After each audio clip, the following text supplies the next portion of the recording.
When I saw that Florida State was a 16.5 point favorite over a Boston College squad with a mobile, truly dual threat quarterback, a great set of running backs, an NFL offensive lineman, I thought that maybe once again the general public in Vegas were overestimating the Seminoles.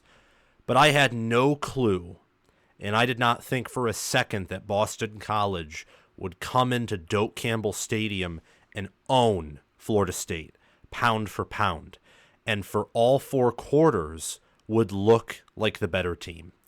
Welcome back, college football fans. It's College Football with Sam here. Please like the video, subscribe to the channel, click that subscribe button, and also click that notification bell so that you can get notified when we release new college football content. We'll be doing a giveaway once we reach 20,000 subscribers, and also we produce some of the best college football content, certainly the best Big Ten football content here on YouTube, and we've been growing every year, and your support means a lot to me, and liking, subscribing, clicking the notification bell, and sharing the video around helps us get into the algorithm. But I want to do this instant reaction in the ACC because I will be upfront and honest and say that my worst prediction for the 2024 season has already bore its fruit. The fact that I thought Florida State would be the best team in the ACC, that I thought that they would bounce back and avenge their playoff snub from 2023, going 13-0 and competing in the college football playoff. That's not happening. Not one bit. The same things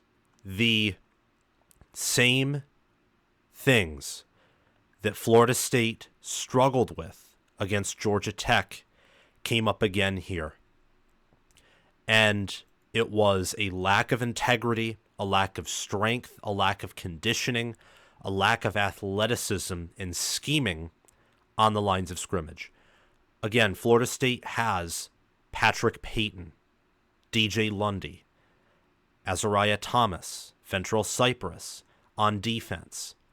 And they have several other players on the offensive side of the ball as well, and on the offensive line. Offensive linemen who many thought would grade out well, including myself, this year, like Maurice Smith, their center, and Darius Washington, their tackle. And go back to the defensive line, Joshua Farmer, Darrell Jackson Jr. It does not matter. It does not matter. Boston College went into Doak Campbell Stadium and they wrecked for what I can say now is a sorry program and a sorry team. Now, some may say I'm taking it too far there, but we now have a 2-game sample size with Florida State. We have double the sample size that we had after their Week 0 performance against Georgia Tech, which was a much superior performance compared to the one they put out today at home on Labor Day. By the way, happy Labor Day to all of you. But I'm watching this game, and what I'm expecting to happen with Boston College and Thomas Castellanos and Kai Robichaud and Trayshawn Ward and Drew Kendall on the offensive line and Ozzie Trapillo and Logan Taylor at tackle, giving Castellanos all the time in the world and the running backs all the space in the world to make their moves. I, to a large degree, expected that. What I didn't expect is Florida State only scoring 13 points on Boston College, going 3 of 14 on third down, 1 of 3 on fourth down, against a Boston College team that last year was 6-6. Now, last season they did play Florida State competitively, but Florida State played a lot of teams competitively. And Boston College last season was not a good or great team. They were an average team with probably an above-average ceiling and a below-average or bad floor. There's a reason why Jeff Hafley left the Boston College job to be a defensive coordinator in the NFL in the spring. Bill O'Brien comes in, clearly has done a heck of a job in the preseason. Boston College looked conditioned. They looked strong. They did well in coverage and well on defense from what I could see. But then again, Florida State may just be that atrocious offensively. Uyunglele, after all, went 21 of 42 for 272 yards, a touchdown, and a pick. He looks no better than some of his worst moments at Clemson, and it's very clear that Jonathan Smith coached and schemed him up during his time at Oregon State, where he was much more productive on an average basis. Again, the final score, Boston College 28, Florida State 13. This is an instant reaction here. And from the very beginning, you saw that Florida State would have problems again defensively.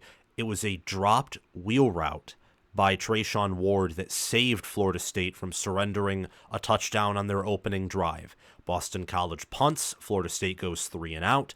Florida State then fails to stop Boston College on the ground. It's 0-0 at the end of the first quarter, but Boston College, by that point, had over 10 minutes of possession in a single quarter. They had 21 plays to Florida State's 3. At one point, they had 29 plays to Florida State's 6. The disparity in plays, in pace, in game control could not have been more apparent. Boston College had the ball for 39 minutes and 9 seconds. Damn. Florida State had it for only 20 minutes and 51 seconds. And Boston College had 52. 52. Talk about pulling a PJ Fleck from Minnesota or a Paul Johnson from Georgia Tech, or I don't even know the comparisons to draw here. 52 carries. 3 of them were knees, so 49. 16 passing attempts. Boston College had 263 rushing yards, 2 rushing touchdowns. They had 5.1 yards per run attempt, 6.6 yards per pass attempt, 2 passing touchdowns. Castellanos had a very good game, same with Robichaud, same with Trayshawn Ward. Turbo Richard even had some good carries. So Boston College, I think, better than I and many others expected. They could be better than their 4.5 game win total, but Florida State could also be this bad. Florida State passed the ball 42 times, only ran it 16 times because they averaged 1.3 yards per carry. I'm a Big Ten guy, so before I get to the game MVP, which is obviously Thomas Castellanos, very good game by him, I want to give a game comparison, like reading through these stats and telling you them all and piecing together through the box score and looking at everything as is when the clock hits 0, what I watched on my TV throughout the 60 minutes, throughout all 4 quarters. This game reminds me of, in hindsight, a little bit of Illinois versus Wisconsin 2022, where Wisconsin had a little bit of a rough start, already had 2 losses, but you think that, they have enough talent at the lines of scrimmage on defense, offense, and they have Braylon Allen at running back. Florida State doesn't quite have that, but Roydell Williams and Toffoli, I think, are 2 good players there, that Wisconsin, or in this case Florida State, can bounce back, and they can crush what should be a team that could present some problems, but should still be a win, and potentially a dominant win. It was anything but. Illinois that day beat Wisconsin, I think, like 38-13. I forget the exact score. They held Wisconsin to negative yardage, ran for a bajillion yards on them, even had a good day passing. This is exactly what Boston College did to Florida State. The following day, Paul Chryst was fired from Wisconsin. Now, I don't think Mike Norvell is going to be fired from Florida State, and that, I think, would be a bad decision. But it was also a poor coaching job by Norvell, by the defensive coordinator, not Alex Adkins, he's the offensive coordinator, Adam Fuller. I don't know what Adam Fuller's defense is anymore. Last year's unit was bad at stopping the run.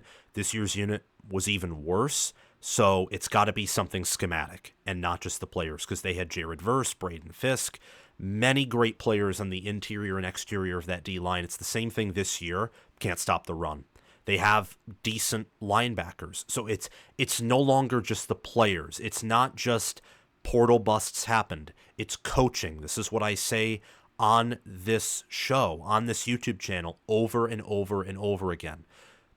Sometimes I feel like other analysts don't talk about coaching enough.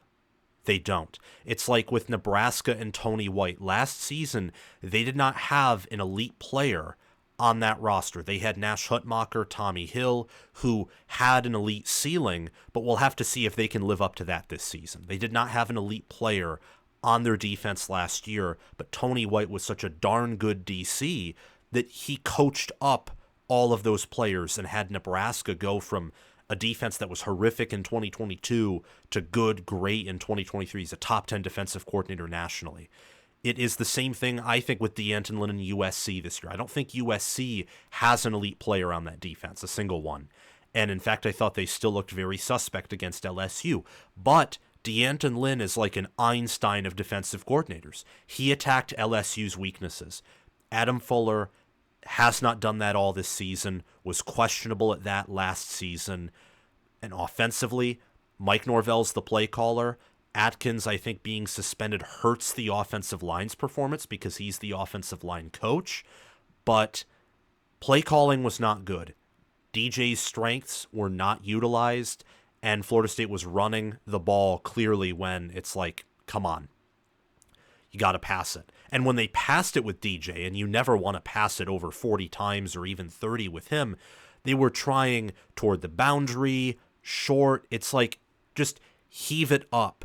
It's like what, I don't think it was Danny Cano, but college football nerds on Twitter, very wise group of guys, much smarter than I am, love to follow them. They said, just have him throw it up, use his arm talent, and see if you can come down with it. Florida State was only going to win this game if they got lucky breaks, and that's brutal. Absolutely brutal that Boston College was the better team on the field, and if they played tomorrow, Boston College would beat them again. If they played again tonight, we're going to have round 2, beat them again. I mean, Florida State looks demoralized. The fan base is angry. The team is demoralized. They quit at the end.